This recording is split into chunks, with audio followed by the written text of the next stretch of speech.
یہ 20ویں صدی کے آغاز کے وقت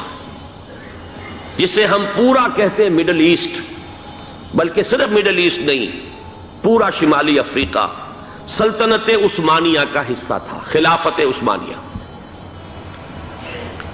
لیبیا، الجزائر، مصر، پورا حجاز، یمن، پورا عراق، شام، اور یہ شام ہی کے حصے ہیں در حقیقت، اردن اور لبنان، یہ شام عرب، عراق عرب، یہ پورا علاقہ خلافت عثمانیہ یہ اس کا حصہ تھا۔ پہلی جنگ عظیم میں انگریزوں نے عربوں کو بغاوت پر آمادہ کیا، غداری پر آمادہ کیا، انہوں نے خلافت عثمانیہ کے خلاف بغاوت کی، بیج بوئے ان کے دلوں کے اندر نفرت کے، ابھارا انہیں کہ تم ترکوں کے غلام کیوں ہو، تمہیں خود حاکم ہونا چاہیے، تم کھڑے ہو جاؤ، ہم مدد کریں گے، تم بغاوت کرو، تم ان ترکوں کے خلاف ہماری مدد کرو، ہم تمہیں آزاد کر دیں گے، تم اپنے پاؤں پر خود کھڑے ہو جانا۔ یہ بہت ہی ہمارے لیے دردناک المیہ ہے اس پہلی جنگ عظیم کا۔ کرنل لارنس جیسا شخص، برطانوی استعمار، اور اس کے نتیجے میں عربوں نے بغاوت کی۔ اور اس قدر دردناک بات آپ کو بتا رہا ہوں، میں پہلی مرتبہ جب سن 62 میں حج کے لیے گیا مدینہ منورہ میں، ابھی وہ ریل کے انجن کھڑے ہوئے تھے۔ یہ ترکی کے زمانے میں، سلطنت عثمانیہ کے زمانے میں بغداد سے مدینے تک ریلوے لائن تھی۔ یہ پورا ایک عالم سلطنت عثمانیہ، صرف سلطنت نہیں، خلافت عثمانیہ، پوری ٹرینیں جو ہے ترکوں کی اڑائی گئی، ہزاروں ترکوں کو شہید کیا گیا،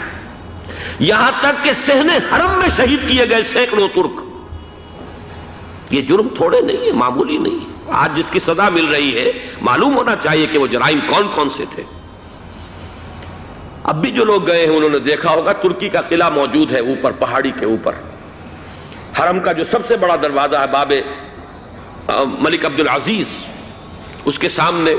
ایک لائبریری ہوتی تھی، اب تو غالباً وہ بھی گرا دی گئی ہے، اس کے پیچھے پہاڑی پر ترکوں کا قلعہ ہے پرانا، اس پر توپیں موجود تھیں۔ جب بغاوت ہوئی ہے، جو حرم میں آئے ہوئے تھے ترک فوجی، ظاہر بات ہے نہتے، وہ تو نماز پڑھنے آئے ہوئے تھے، ان کو وہاں ذبح کیا گیا ہے، اور ترکوں نے اپنی توپیں استعمال نہیں کی کہ کہیں بیت اللہ کو کوئی گدن نہ پہنچ جائے۔ بہرحال یہ غداری ہوئی ہے پہلی جنگ عظیم کے دوران، اور نہ صرف ترکوں پہ عربوں نے کی ہے۔ جیسا کہ میں نے کہا تھا، دو ہیں سب سے بڑے مجرم روئے ارضی کے اوپر امت مسلمہ کے طبقات۔ ہمارا پنجابی سپاہی بھی جا کر انگریزوں کی مدد کر کے ایلن بی کو قبضہ جو لے کر دیا بغداد کا، اس میں ہمارے مسلمان پنجابی سپاہی بھی شامل تھے۔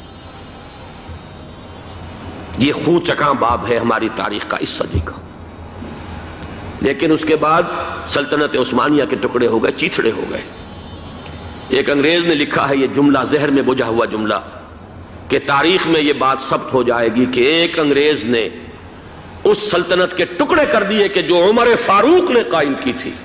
رضی اللہ تعالیٰ عنہ۔ یہ پورا عالم، یہ تمام علاقہ کس نے فتح کیا تھا؟ یہ بات ہاتھ بدل گئے تھے، پھر ترک آ گئے، خلافت عثمانیوں کے پاس چلی گئی، لیکن یہ سلطنت تو حضرت عمر رضی اللہ تعالیٰ عنہ کے زمانے سے چلی آ رہی تھی۔ اس کو ایک انگریز کرنل نے، اور اس نے بغاوت پہ آمادہ کر کے عربوں کو اور ترکوں کے پیٹھ میں چھرا گھپوا کر ان کے ذریعے سے اور ٹکڑے کر دیے۔ لیکن جب جنگ ختم ہوئی، اب انہوں نے کہا کہ اب ہمیں آزادی دیجئے، تو اب انہیں معلوم ہوا کہ غداروں کو دنیا میں کیا ملتا ہے۔ ٹکڑے کر دیے گئے۔ یہ حصہ عراق یہ انگریز کے پاس رہے گا، شام کا یہ علاقہ یہ فرانسیسیوں کے پاس رہے گا، مصر پر انگریزوں کا تسلط رہے گا، لیبیا اطالویوں کے پاس رہے گا۔ لے دے کر یہ جو علاقہ تھا حجاز، چونکہ وہاں کچھ تھا ہی نہیں، بوادن غیر ذی زرع، یہ عربوں کے پاس چھوڑ دیا گیا۔ اس وقت جو بادشاہ ہیں شاہ حسین اردن کے، ان کے دادا سب سے بڑے غدار وہی تھے، لہذا ان کو اس علاقے کی بادشاہت دے دی گئی۔ اس کے بعد نجد سے ایک تحریک اٹھی ہے، وہ سعودی جو خاندان ہے وہ نجد سے اٹھا ہے۔ نجد میں اس وقت کچھ بھی نہیں تھا، وہ تو صرف ریت کے تودے تھے اور کچھ بھی نہیں، لہذا ادھر کسی استعماری قوت کو دیکھنے کی ضرورت ہی نہیں تھی۔ وہ تو بعد میں تیل برآمد ہوا اور اس کی حیثیت ہو گئی، اور یہ امارات کا علاقہ جو ہے اس کی دنیا میں اب گویا کہ یوں سمجھیے کہ جو سب سے زیادہ اہم علاقے ہو سکتے ہیں روئے ارضی کے نقشے پر، ان میں سے ایک وہ ہو گیا، لیکن یہ اس وقت کی بات میں کر رہا ہوں، کوئی حیثیت نہیں تھی، لہذا اس کو چھوڑ دیا گیا۔ یہ ہے تاریخی پس منظر، یہ لکیریں جو کھینچی گئی ہیں، یہ ایک ملت اسلامیہ کو جو قومیتوں میں تقسیم کیا گیا، پھر نعرے لگوائے گئے المصر للمصریین الشام للشامیین، اب شامی ایک علیحدہ قوم ہو چکے ہیں، مصری ایک علیحدہ قوم ہو چکے ہیں، عراقی ایک علیحدہ قوم ہو چکے ہیں۔ یہ ساری تقسیمیں استعمار کی پیدا کرنا ہے، اس کا کوئی تعلق اسلام کے ساتھ نہیں۔ اب ضرورت تو اس بات کی تھی کہ استعمار کے پنجے جب یہاں سے کچھ ہٹے، دوسری جنگ عظیم کے بعد ایک دور آیا،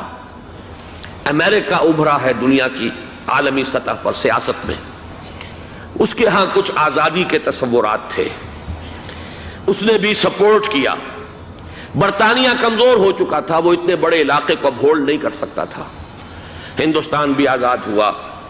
پھر یہ کہ اور دوسرے علاقوں سے بھی اس کو پسپائی اختیار کرنی پڑی۔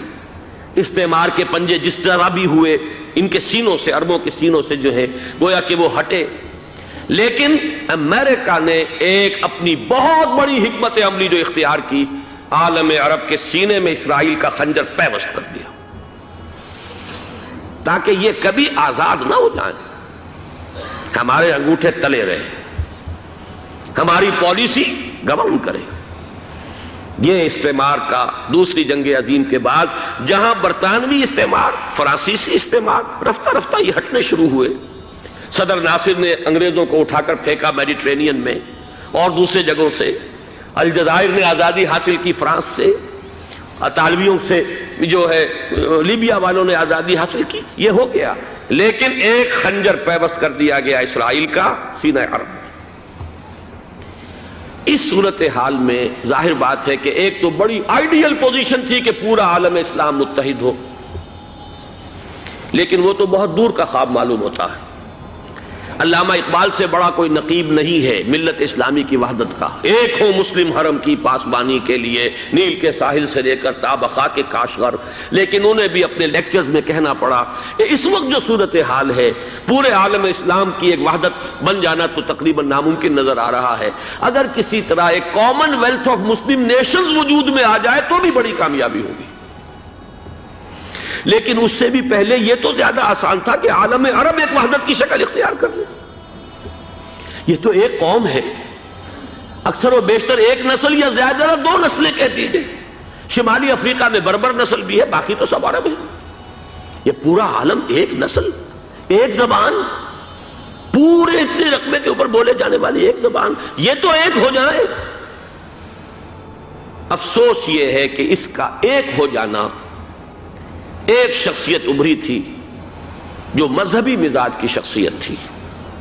جو دینی مزاج کی حامل شخصیت تھی، اگر اس کی قیادت میں عالم عرب متحد ہو جاتا تو واقعتاً ایک بہت بڑا جو ہے مرحلہ وہ طے ہو جاتا پوری عالمی ملت اسلامیہ کی ایک وحدت اختیار کرنے کا۔ وہ شخصیت تھی شاہ فیصل شہید کی، اور اس لفظ کے ساتھ ہی آپ کے ذہن میں آ گیا ہوگا کیوں انہیں شہید کر دیا گیا، کس نے کیا کرایا، کہاں سے تعلیم حاصل کر کے آیا تھا وہ جس نے شہید کیا شاہ فیصل شہید کو، اس کی گردن پر کون سوار تھی، وہ یہودی لڑکی کے جس کے فوٹو بھی شائع ہوئے، ایک گردن پر اٹھائے کھڑا ہوا شہزادہ اپنی ایک یہودی دوست کو، لڑکی کو، اور وہی ہے کہ جس نے جا کر پستول سے شہید کیا ہے۔ جان میں اچھی طرح جان لیجئے، جیسے بارہا میں نے عرض کیا ہے کہ حضرت عمر کو شہید کرنے والا کہنے کو ابو لولو فیروز تھا، لیکن اس کے پیچھے پورا ایرانی نسل پرستی کا جو پورا پس منظر ہے، اسے تو ہر شخص جس کی ذرا بھی نگاہ جو ہے جو صرف منظر کو نہ دیکھ رہی ہو، پس منظر کو بھی دیکھنے والی ہو، وہ تو جان لے گی کہ ابو لولو فیروز ایک فرد کا نام نہیں تھا، وہ ایران کا انتقام تھا عالم عرب سے۔ بالکل اسی طریقے سے یہ امریکی استعمار کا ہتھ کنڈا تھا، اسے محسوس ہوا۔ شاہ فیصل مذہبی مزاج کا شخص یہ ابھر رہا ہے، اور یہ شاہ فیصل کی حکمت عملی کا ذرا آپ اندازہ کیجئے۔ لاہور میں سمٹ کانفرنس ہوئی، اس میں وہ آئے، سب سے ٹاورنگ پرسنالٹی پورے اس وقت عالم اسلام کے اندر شاہ فیصل کی تھی، اور وہ گویا کہ ایک بہت ہی جس کو کہا جائے کہ ایک بہت ایلڈرلی، ایک بزرگانہ ایک شخصیت جو ہے، اور انہوں نے اپنے دولت کے دروازے، عرب میں وہ مشہور تھے کہ نہایت خسیس اور بخیل انسان ہے، اس لیے کہ وہاں وہ خرچ کرتے تھے حساب کتاب کے ساتھ، لیکن ان کے خزانے کھلے ہوئے تھے عالم اسلام کے لیے، ادھر بھی مدد ہے، ادھر بھی مدد ہے، ادھر بھی کام ہو رہا ہے، ادھر بھی کام ہو رہا ہے۔ پھر انہوں نے تیل کا ہتھیار استعمال کر کے ایک دفعہ امریکہ کو دن میں تارے دکھا دیے تھے، لہذا ان کا ہٹایا جانا سین سے